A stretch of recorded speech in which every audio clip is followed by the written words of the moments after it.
Hello and welcome to Pulse, your podcast delving into all things health, innovation, digital and data. Proudly brought to you by Pulse IT News. I'm your host, Louise Shaper. And I'm your other host, George Margellis. George, I can't see you because we're having technical problems today. You can probably see I'm not in my normal location. I'm broadcasting from a caravan at the back of my parents' place in wheat and sheep country, Western Australia. Where are you today, George? I'm home, so technically everything should be working, but alas, the technology gods have decided that my camera is not suitable. Whether that or my wife has decided that my messy office being broadcast is no longer acceptable and she's killed it, but that's the one option. But I'm in sunny Sydney, with the weather's actually good, and it's been an interesting couple of weeks. Yeah, what have you been up to?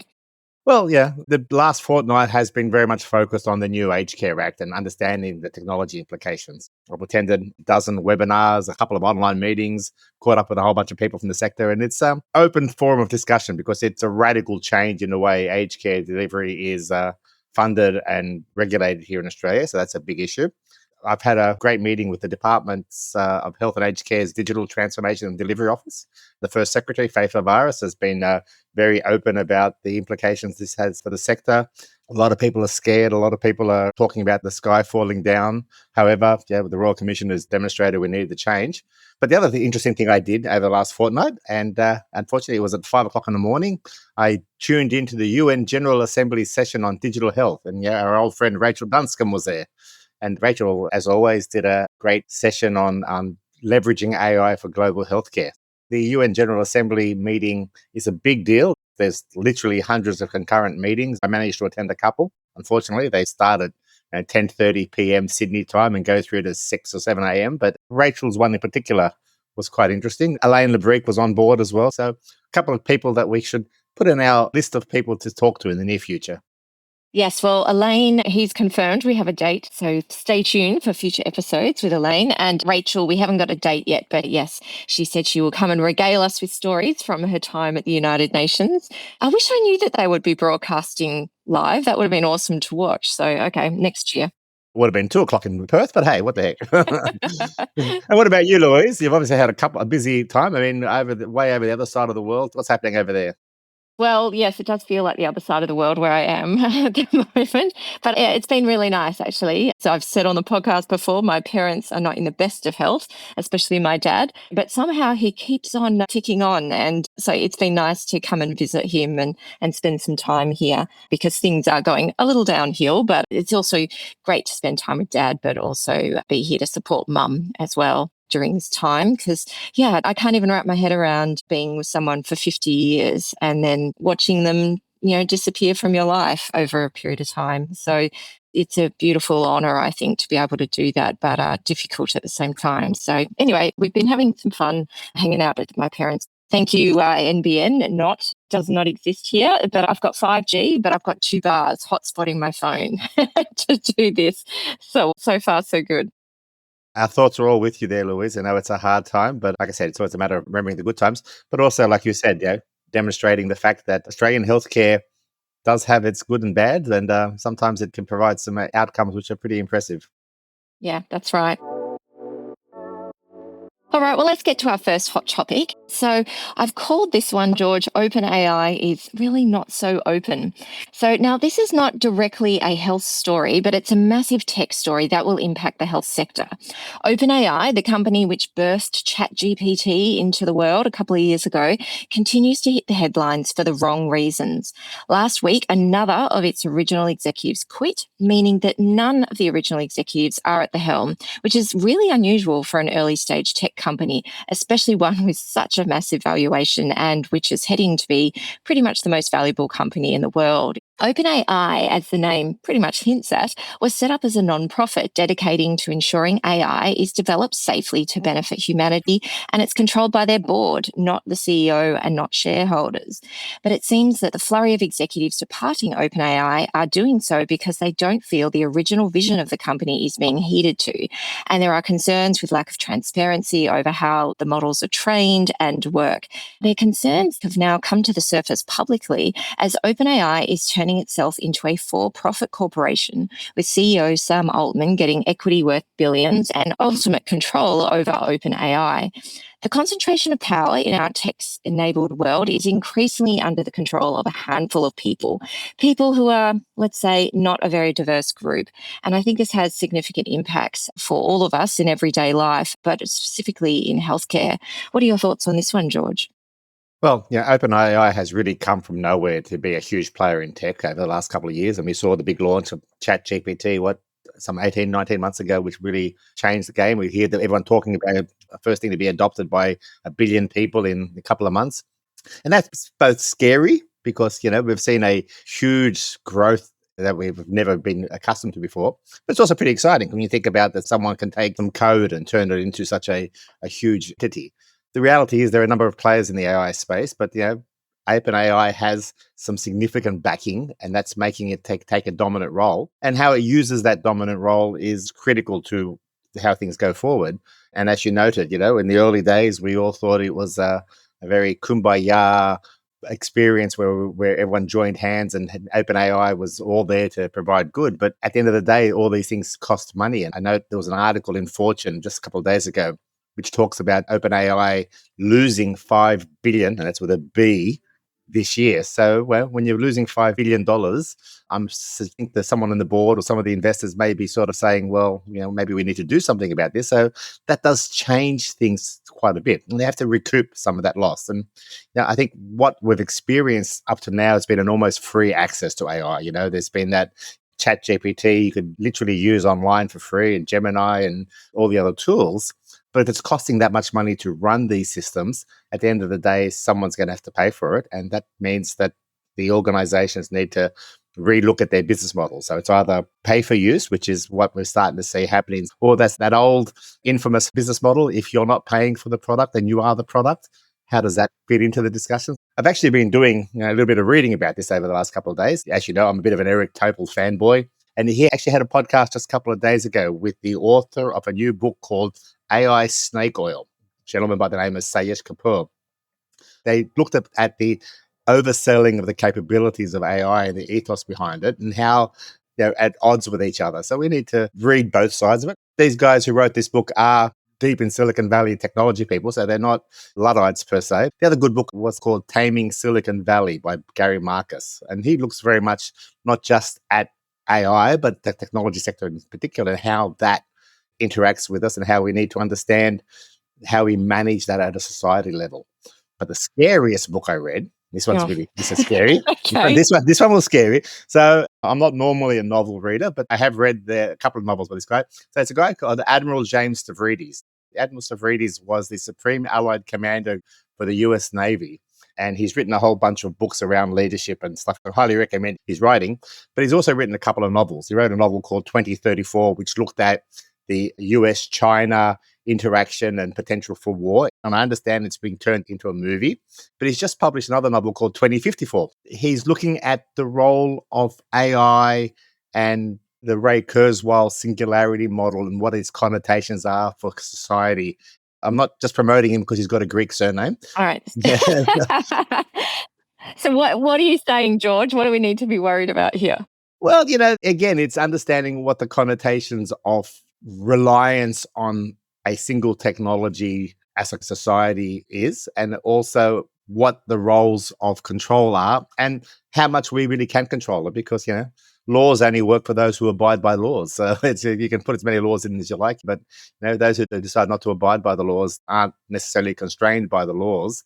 And we've seen lots of discussions around regulations and guidelines. That's what I get concerned about as well, because there is literally no laws in the United States, which is where these companies are based. There are no laws governing technology companies. If anything, especially because most of them are platform plays, there's one law and it says that they're not responsible for what people do on their networks and what they say. So that concerns me. And we're going to be talking more together on this regulation and oversight issue. But there's also the monetization of AI tools. So I get why business models need to change. And I don't have any problems with people making money. It's the concentration of power that I'm concerned with. That combined with the lack of regulation and oversight can be a really dangerous thing. And if people are thinking I'm being a bit hyperbolic by using the word dangerous, but we're looking at health equity as an issue, then how do we make sure that these tools continue to provide value to the health sector? How do we make sure that those tools are universally available? And it's not just because someone can afford to go to a private hospital and pay a big bill that they get access to better tools that help diagnose and treat them. I think that equity issue is something that we really need to be paying attention to, as well as regulation.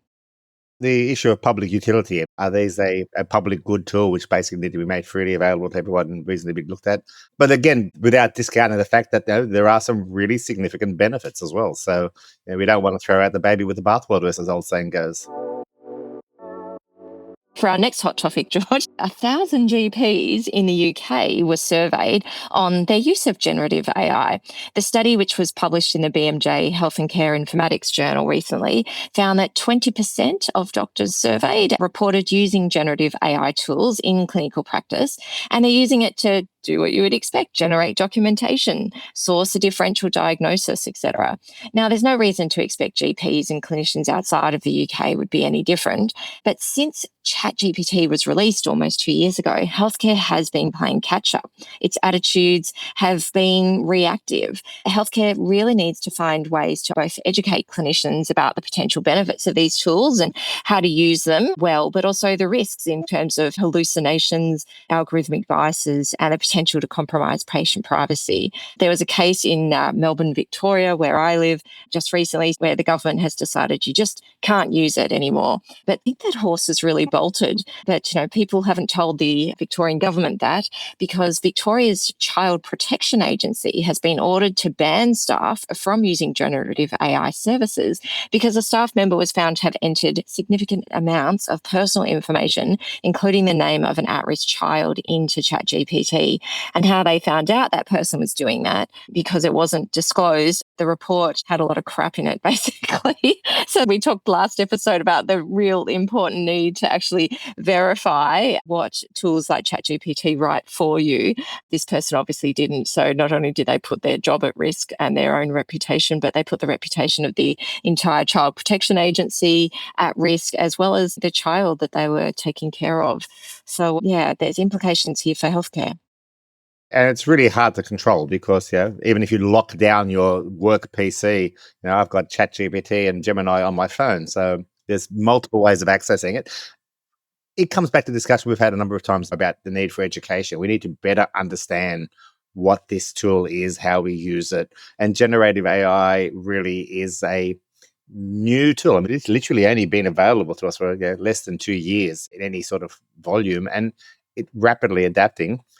Having said that, I've used generative AI to generate some documents for me, and it does a pretty good tool if you give it a very defined set of things. I'm big on saying the horse is bolted, so we need to make sure we take advantage of what we have available to us. Again, education, and for clinicians, this really should be becoming a topic of discussion. Just in my medical registration online, there were no questions about, do I use AI, how I use AI. So maybe we need to get more actively involved in these discussions with clinical colleagues about what AI is and how it fits in. This needs people on the ground level to get engaged, not just academic papers.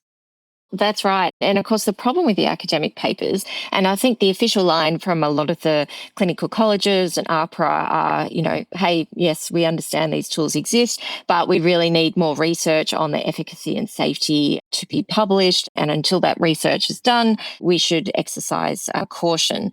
But the thing is, those publications are always going to be far behind the use of tech and its evolution at pace. When I saw the article about the 1,000 GPs in the UK, and that survey survey was done in February this year.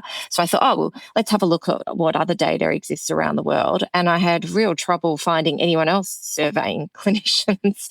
And that is probably the fastest bit of research you can do. Certainly nothing really to do with the efficacy of the system, but we really have to look at new ways of getting information into the hands of clinicians and educating ourselves in this. And hopefully this podcast can help stimulate some of that, but there's lots to do and it concerns me. This is just moving so quick. We cannot afford to be saying, no, you can't use it, end of story, or, wait a few years' time till more research is done, because I did find research papers that's on previous versions of ChatGPT from a year ago, and the technology is just so much different than it was 12 months ago. One of the key things here, of course, is to enable clinicians to learn more about this. You need to free up their time to do so. So, you can't do this on top of your 80-hour week and 120 patients. We need to start looking at the way we reimburse clinicians to drive quality rather than drive quantity. Yeah, thanks, George. Well, we wanted to let our Australian listeners know that the Department of Health and Aged Care is currently running a public consultation on safe and responsible AI. Healthcare is a priority area for reform, and legislation and regulation is currently being reviewed. Now, I know PulsePoddies will have opinions on this, especially what personal health data should be protected and the balance between regulation and innovation. So, wanted to let you all know that you can write a submission. They are due on the 14th of October. We will put a link to the government website in the show notes. And also to let you know that the Australian Alliance for Artificial Intelligence in Healthcare is actually hosting a webinar in conjunction with the department on Tuesday, the 8th of October. So check the show notes for a link to register for that event as well. I think that's something that many of you will want to get involved in. I did attend one of their early webinars. They're opening up some very interesting discussion, but I think we'll be discussing this again in 10 years' time at our 10-year anniversary of our podcast. No, I'm sure we will. All right, in our final hot topic, George, we've got Epic versus Particle. Now, consumer access to their own health information is always a hot topic on PulsePod. In the US, a lawsuit has been filed against EMR provider Epic by a company called Particle Health, who specialise in data integration. The suit alleges that Epic has engaged in anti-competitive practices, restricting access to patient information and blocking the exchange of patient data. As we've discussed before on the pod, the 21st Century Cures Act legislation specifically forbids information blocking. And as we talked to Matthew Holt about last episode, Lena Khan of the FTC is not keen on tech behemoths using their market dominance to engage in anti-competitive behaviour. But earlier this year, Epic filed a formal dispute against Particle, claiming that they are sharing patient data with companies not providing patient care. The lawsuit is a big deal because the outcome of it stands to impact the future of patient access to their health information and health data interoperability, basically the way information flows around the health system to benefit patients. George, what do you think of this one? One thing I am certain of is that there will be a number of lawyers in the US who will be buying new cars and yachts and houses in the next couple of years because of this, because this will be something that'll tie them up in court for a long time. And it's an interesting discussion because Epic has a huge footprint in the United States. It controls a significant chunk of the EMR market. Unlike here in Australia, it is integrated into primary care, secondary care, hospital care. It has much broader reach. And whether it's using its powers to protect itself or whether it's using it to protect the data because of the implications of privacy and security losses is an ongoing debate by many organizations. I must admit, I'm not a legal guy. I've gone through some of the documents. It looks like quite a legalese type discussion. But at the end of the day, it raises that question of if we can use health data to improve quality, safety, efficiency, effectiveness, and outcomes, then we should use health data. And we've had some discussions about similar challenges in Australia where people are using data outside the scope of what it was originally designed for. But is a secondary use of data good or bad? And it really becomes, do we weigh the risk versus the benefits? If some people are going to be harmed, but the bulk of the population is going to benefit. This is going to be an interesting discussion. I think it'll really change how we look at platform software development in the United States around healthcare. And that has connotations here. I mean, Epic is a major player in the ACT. It runs the whole ACT's health system. significant presence in Victoria. New South Wales is moving to Epic. Yeah, very significant presence here in New South Wales. And, just symptomatic of the broader sector. Epic is not the only player, but I can't say it's necessarily better or worse than any other player. It's a player, and everyone has their game. So, and the implications here in Australia, of course, are that if Epic gets hit with a significant fine, then they're going to need to recoup that money, and New South Wales Health may get a bump up on their invoices, which may not surprise them. God, I didn't even think about that. Yeah, you better hope that their procurement people did some really tight contracts so that is not going to happen.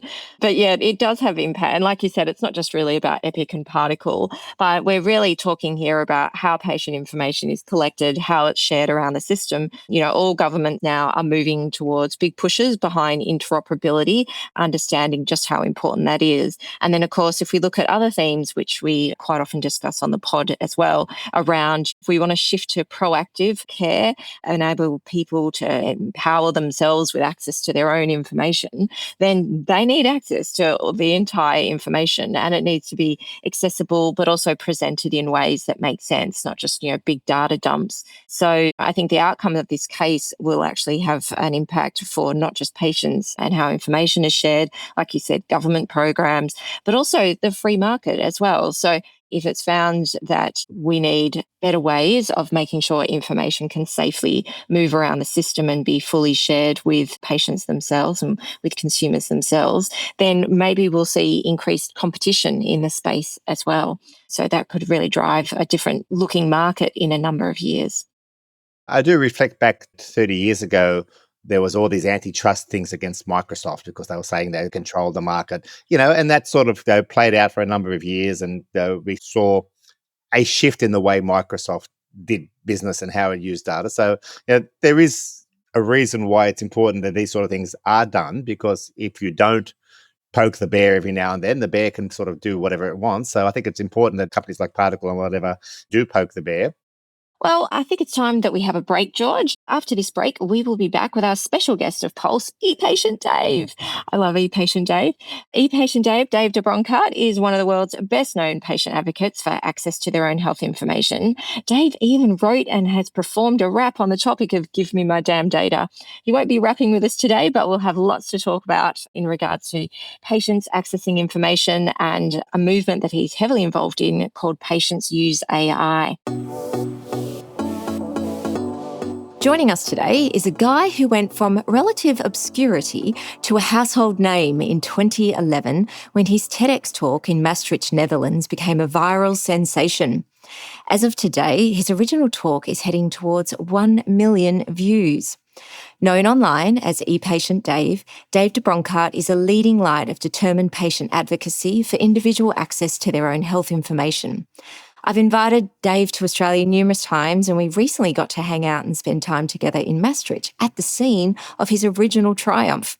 Today, George and I have asked Dave to join us in the PulsePod studio to explore a new movement he is championing, #Patients Use AI. ePatient Dave, welcome to Pulse. It's great to be here.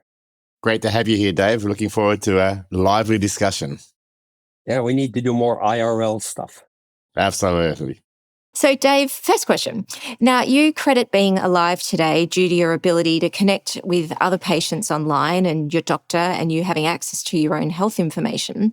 Now, there's probably a few Pulse Poddies who don't know your story. So can you fill us in with the highlights that saw you land on that TEDx stage in 2011? Here's a very short version. I was just going along in life, 56 years old. I had my annual physical with now famous Dr. Danny Sands. He said last week in a conference at the Harvard Faculty Club, I used to be known for my own achievements. Now I'm known as Dave's doctor. Well, that's so it goes sometimes. That wasn't my doing. Anyway, he's the one who made me famous. I had a sore shoulder. I got a routine shoulder x-ray. And totally by coincidence, it happened to show a spot in my lung near that shoulder, which turned out to be a tumor of kidney cancer. Normally, you do not find kidney stuff near your shoulder. It was very bad. My median survival at diagnosis was 24 weeks. And instead, 6 months later, I had beaten it. My treatment had ended, and they said, go out and play. And the part about how I beat it is important, and it is not just by ignoring doctors. My whole thing is participatory medicine, doctor-patient partnership. My slogan has always been, let patients help. Let patients be actively involved in the healthcare scene. When my diagnosis was confirmed, Danny Sands said, Dave, you're an online kind of guy. You might like to join this patient community I know about. Now, notice he didn't say stay off the internet. He showed me where to find the good stuff. That's an incredibly important distinction. Old doctors practiced the way they were trained in medical school 150 years ago or 20 years ago. Modern doctors know that the world has changed and they make use of these new tools. Long story short, the patients in that group told me there's only one treatment, this was back in 2007 now, that sometimes saves people and sometimes the side effects kill you. So I said to the oncologists, how do I prepare for these side effects? And they said, that's an interesting question. Nobody's ever asked us. Now notice, at one of the world's leading cancer centers for this disease, they said nobody had ever asked, how can I prepare? Now, that's what today we call being an engaged, empowered patient, though I'd never heard of the terms. I was just trying to save my pathetic butt, and not die. So then, having first asked the doctors, I then turned to the patients and I got 16 firsthand stories from people who'd been through it. And when every side effect hit me, I had some idea what was going on. Now, I wouldn't have claimed that was a factor in my surviving. I certainly was lucky because most people don't respond to that treatment. But several years later, in the BMJ, the British Medical Journal, one of the most important journals in the world, they asked me to tell my story of how using the internet helped save my life. And I asked my oncologist, what would you want other doctors to know? And he said, I don't know if you could have tolerated enough medicine if you hadn't been so well prepared. So there's my oncologist saying that me being actively involved and getting good information, he thinks helped save my life. And we're all very happy and we're very lucky that you did survive, Dave. But this was just the beginning of a new journey for you, wasn't it? 2 years later, and this brings us into why it's a really good idea to look at what's in your own medical chart, I discovered there was a whole bunch of garbage in my medical record at the hospital that had just saved my life. And I couldn't get a straight answer out of them. I mean, there was information that was missing, there was information that was misstated, and there was some things, conditions in there that I never had. They wouldn't give me a straight answer, so I just wrote a blog post. I didn't attack them, but unbeknownst to me, this was right at the beginning of the Obama administration and their efforts to get hospitals to install computers. And my humble blog post happened to step in a mud puddle in Washington, D.C. 3 days later, the Boston Globe newspaper called and said, can we write about this? I thought, what? And not only did they write about it, they put it on page 1. And all of a sudden, the hospital was eager to talk to me. I ended up testifying in Washington and starting being asked to give speeches, and we were off to the races. And a really important thing, that TEDx in Maastricht, where I got that standing ovation, and as you said, it went viral. That was organized by our friend Lucien Engelin, and he had the audacity in 2010 to organize a healthcare event where 40% of the speakers were patients, and I was one of them. That viral TED Talk never would have happened if it wasn't for a visionary like that. And present company, by the way, sits in that club. So thank you. Fantastic. That's a great story, Dave. And again, I'm actually just looking at a screenshot of that, the original book, Let Patients Help, with a very young you and Danny Sands sitting in front of a computer. So it's a great story. 13 years on, now you've now become quite a predominant voice in this space. The concept of the engaged, enabled patient still is not embedded, unfortunately, throughout the whole system. Was that driven by that compulsion to change the system? You saw something wrong and wanted to change it? I think the thing that motivates me has always been to help healthcare achieve its potential. You can't always save everyone, but where there is a possibility, I don't want it to fall short. So the question arises, what can we do? What can we advocate for? How can we work together to try to bring information to the point of need? Right now is going to be the first time I've ever voiced this. The information on how to beat side effects, that lived in that patient community to this day does not exist in the scientific literature. And it made a big damn difference when it showed up at my point of need. So this is my whole point. How can we look at what is the work of caring for a sick person or staying healthy in the first place? And what can we do, especially with informatics, to have information be at the point of need? That's a great point. We talk about the patient experience, but as you highlighted, the patient experience goes beyond just what prescriptions and what advice I get from a doctor. It's a whole lived experience. There's a giant cultural obstacle, which is if doctors and patients all grow up thinking it's the doctor's responsibility to know everything, and the patient should just be grateful for whatever they're told. The reality is today, patients can share the work, but doctors aren't yet being trained how to operate that way, how to function that way. We really need to work on that. Now the buzz is AI, and I've seen you've started a new Substack called Patients Use AI, because we've heard a lot of discussions about how AI was going to augment doctors, replace doctors, change the healthcare system, but no one's really talked about how patients can use AI for their own effect. Give us a bit of a chat about how you got involved in Patients Use AI and how that Substack came about. My Substack exists largely to give voice to something that was initially spoken by the phenomenal young advocate Grace Cordovano, who is all over the conference stages and in Washington, and she's on all the important policy committees. She's working with the National Academy of Medicine on their AI code of conduct. I think it was earlier this year, in a group conversation a bunch of us were having, not even a formal meeting, she said, you know what? People need to realize patients are end users of AI, because everybody was talking about how it's going to change what doctors do. But it didn't dawn on anyone that we out here might have what the sociologists call agency, the ability to act, the ability to figure out what's going on. I'd like to know, what is this symptom? I got a doctor's appointment 3 weeks from now. Meanwhile, I'm itching like crazy. Now, there are paternal people who say, no, just suffer gratefully. And I'm like finger flipping at them. The thing is, my doing something to help myself and my family while I wait to see the doctor is no insult to the doctor. I'm very much looking forward for the days when there will be AI-powered tools that ordinary people can do. But in the meantime, for those of us who want to take action and are willing to do the work, we really ought to be recognizing that this is possible. We start with a need. If the need traditionally goes through the intermediaries, the hospital, the doctor, the insurance company, whatever, in order to get fulfilled, by the time something changes and comes back through the pipeline, there's the time delay and the suffering that happens in the meantime. So we really want to have the person who has the problem be able to take action on their own where appropriate. Do you see a disconnect in terms of what individuals are learning and applying AI to the questions that they have and trying to find answers, and the disconnect between that and their experiences of discussing what they've learned with healthcare professionals? What I see that I think everyone should realize is that access to information doesn't make you right. Okay. Knowledge can be empowering.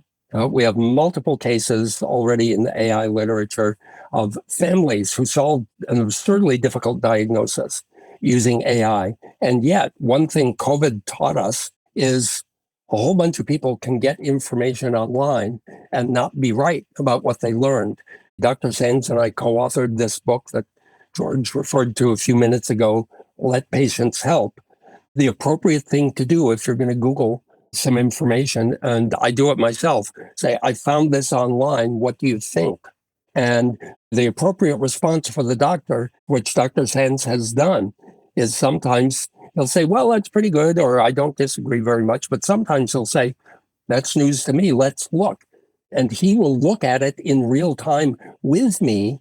And a huge advantage of that is that he can show me, now you see this suggests that this isn't so good or something. Exact same with AI. Now, the big gap before Google came along, or Googling, was we out here had no access to what was in the medical libraries, right? And therefore, we really needed those intermediaries. Then we started to get access to it. Big surprise along the way, those of us who were more critical thinkers realized, holy crap, there's a bunch of junk in the medical literature too. I'll never forget how shocked I was. I'm trained in the scientific method. The whole idea is you do a peer-reviewed study that other people will be able to replicate to prove that it works. Imagine my dismay when I found out that half the articles in scientific journals have never been replicated by anyone else. And when they are replicated, half the time the finding is reversed. I'm like, what's going on here? Now, with AI, that's a bigger level of thinking, a bigger level of responsibility. But where people in the past and their doctors were stopped at a certain point, the ability of LLMs to go to the ends of the earth and beyond and infer and think and cross-reference means that, no kidding, truly new frontiers of medical achievement are possible. We go to AI and expect the answer it gives us to be correct. And like you pointed out, sometimes it's not. So we still need that critical thinking. Is that correct? Absolutely. Absolutely. Some of the old school authorities were saying, well, here's how we should regulate this stuff so we don't hurt patients, right? And they don't hurt themselves. And they were talking about setting up a study group to spend 6 months figuring out how to regulate AI. It's like, you can't spend 6 months how to regulate something that changes every week. There's a desert insect called a tiger beetle. And in order to catch its prey, it can run so fast that it's still running before the next photons reach its eyeballs. All right. So it has to move fast, but then look around, move fast, look around. And that's how you got to regulate AI. You've got to keep in mind what are your core principles, but you can't set a regulation that'll be reviewed every 2 years. All our assumptions from a century ago about how you study something, you ask a question, you reach a conclusion, and you print it and put it on a shelf. Well, not valid anymore. And that's not even to get into the fact that we have AI now that is literally inventing molecules to be used as medicines. There was one I heard about where something like 6 molecules had been discovered that fit this particular template in 15 years by humans. And AI found 120 of them in 5 weeks. Yeah, exactly.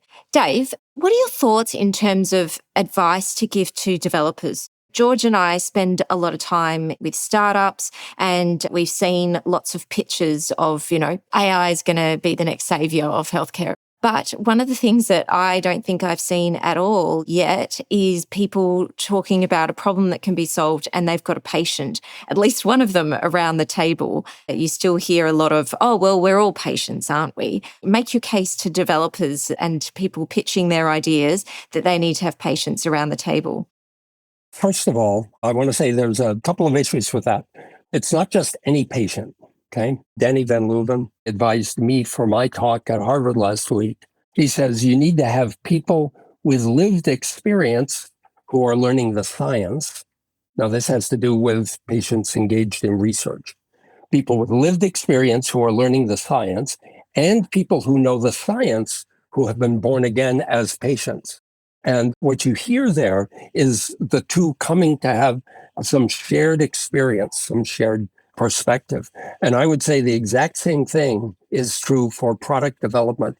It is a giant mental error to say we will all be in deep trouble someday. So we don't need any actual sufferers who've been there. What the patient voices say is until you have been in deep trouble, you don't know what you're talking about. Okay, because it's very, very different. Developers need to partner, in my opinion, with people who actually know the disease and are willing to understand what product development is about. I don't know if you remember the English guy, Michael Sears, who created Pear Health. Why had it not occurred to anybody in the industry to create a Bluetooth-enabled ostomy bag? Because it took somebody who's actually lived the problem say, hey, I need to get notified. Doctor-patient communication was one of the things that Danny pointed out very early on was essential. And 20 years after he started doing that, What recommendations can you give doctors today about how they can use these tools to better communicate with their patients? As you've highlighted, the technology is actually a great enabler of communication. Yes and no. Institutions can really get in the way of new approaches.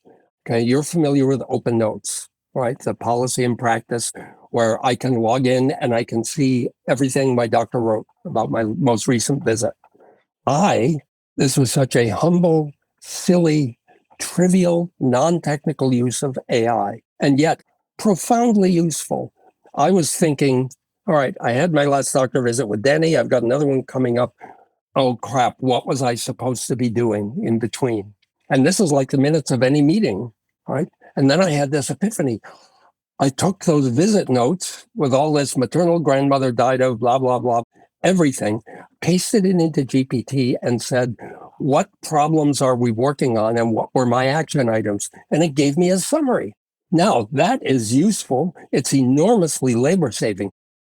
What a beautiful consequence of the legislation in America that patients actually have to get access to their full notes, that you'll be able to use technologies, like you said, as that simple example, that to produce a note that actually is fit for a medical record, but also produce a note and action points that is fit for an everyday consumer without anyone having to do any extra effort.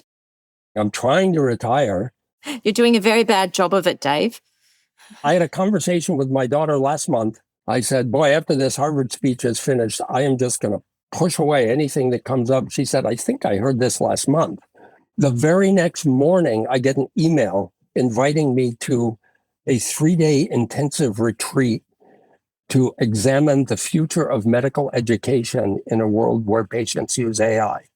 How can you say no to that? Wow. Amazing. Absolutely. I mean, it's custom made for what you're doing, isn't it? Wow. And I'm really glad that some deep pocket foundation is willing to fund this, because we can't stop turning out freshly minted medical students trained in thinking from Y2K. That was a quarter century ago. So, Dave, any final thoughts that you would like to leave our Pulse Poddies with when it comes to patients using AI? I'll tell you one thing. At the conference we were in Maastricht, I was a little bit shocked when speaker asked for a show of hands from this big auditorium. How many of you are actively using AI every day? And only about a quarter of the hands went up. These were people who had elected to attend a conference on the future of healthcare, and only a quarter of them were actually using it. You, dear listener, you really need to learn how to ride this new horse, or very quickly you will become behind the times. And most important, if you're a leader of any sort, you will not even know what other people are talking about, much less will you be able to contribute to the conversation. I'm dead serious. Learn what it's like to use this so you don't become a dinosaur. And the beautiful thing is you don't just ask it the question. You can then ask it for details. You continue it as a conversation. If you're not clear about something in the answer, you can say, I'm not clear what you meant by XYZ. And could you say more? Could you say it more simply? Or you could say, I'm interested in this other thing you mentioned. Could you give me more details about it? And you can get a feel for how it goes in different directions. You'll also discover that it will sometimes say stupid things, right? But you will get to start exploring the new world that your kids are going to live in. I think that's great advice. Well, Dave, you've been a great example of what a leader does in this space. I think that feedback is probably the most pivotal lesson for anyone listening to this. You really need to play with this stuff, use it and learn it. And the only way you're going to learn is by doing it.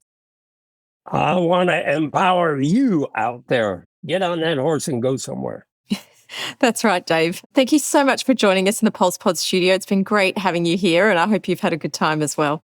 Evidently, I did. Okay. Well, you too. How could somebody not have fun with you? Now it's time for an update from our correspondent, Kate McDonald from the Pulse IT News Desk. Hey, Kate, how are you going today? I'm fantastic as usual. Lovely Hobart here where spring has sprung and we've finally seen the sun after about 5 months. So it's all fabulous here in Hobart. Oh, brilliant. Okay. Well, thanks for taking time away from working on your tan to come and chat with us in the studio. So it's been a busy week, as always, in Australian health IT. And following on from what e-patient Dave was talking about, well, PulsePoddies will be aware that here in Australia, our government's attempt to give patients access to their own information is through the My Health Record system, which has been around since 2012. But this week we had a rather peculiar press release from College of General Practitioners who were calling for an overhaul of the My Health Record system and more investment to make it usable for GPs and for patients. They got a lot of press about this, but we say it was a peculiar press release because there has been a thorough overhaul and rebuild of the My Health Record system announced about 5 years ago. And the system has had over $2.4 billion in investment over its lifetime, including almost $500 million last year. So there's plenty of money going into it. And the college knows this, but the press release did generate a lot of media interest. One of the reasons for the press release was to highlight its Health of the Nation report.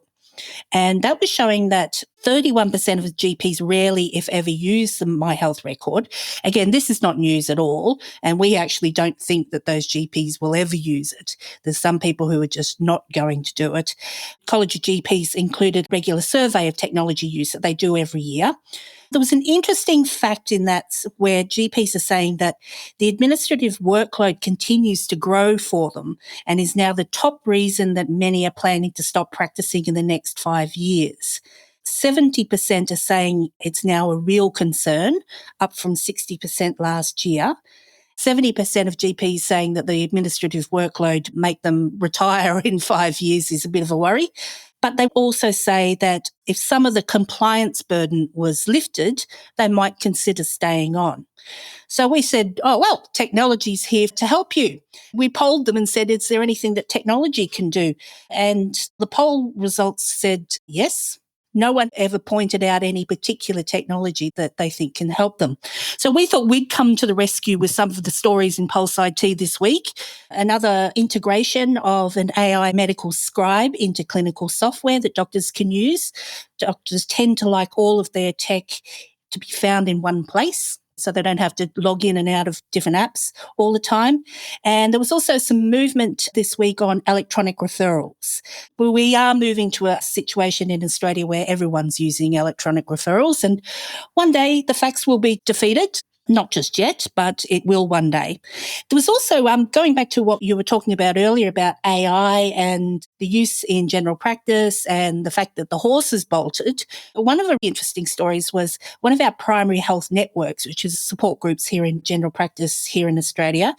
They've launched a new project to test and trial AI tools in 10 of its general practices. It's a sort of a showcase for how these tools can be used safely and effectively. And also for medical specialists, there was the first in a series of tools from the market-leading practice management software vendor, which has worked with a really interesting company called Propel Health AI to provide a free tool for dermatologists to find patients with psoriasis and check their care plans. That sort of free tool, which has actually been sponsored by a pharmaceutical company, is going to be increasingly seen. We can see the pharmaceutical companies getting behind it as well. And on AI, Louise and George, you'll be aware that there was a lot of publicity about an alleged data breach or patient data being used a bit dodgily by Australia's biggest medical imaging company, which is IMED, and their partner Harrison AI. IMED was accused of handing over millions of patient scans to a third-party AI developer, which is Harrison AI. It all sounds terrible, and the Office of the Australian Information Commissioner is looking into it. We think this is all a bit overblown. IMED and Harrison have worked together to develop the tool, which is called Analyse CRX, using AI for chest x-rays, and it's a really good tool that's now being used throughout the world. There's a lot of academic data to back up its effectiveness as well. And IMED says that it followed all of the privacy regulations at the time that it was being developed in 2020. And that included best practice frameworks on de-identified data developed by the CSIRO and by the Office of the Australian Information Commissioner itself. So we're not sure what the big drama is all about, but Harrison's involved in some really, really interesting research with the Digital Health CRC here in Australia and Macquarie University's Australian Institute of Health Innovation, which involves some of our leading AI safety researchers. So we think the technology is pretty legit. But there are a couple of lessons here. If you're a startup in the health IT area, it's always good to get some academic research done first to cement your credentials. We always offer this advice: don't be a cowboy. Entrepreneurs in this area can be a bit full of it, as Pulse IT knows, because we read all of their marketing material. But in health IT in particular, it can be a bit cutthroat. I think one of the major problems that AI tools in healthcare will increasingly face is the reputation one. We talk about trust in AI a lot, and the reputation of the technology personalities who are now driving the wider AI revolution is a bit of a problem. I wouldn't trust the likes of Sam Altman or Elon Musk with anything, especially healthcare data. What do you guys think of that?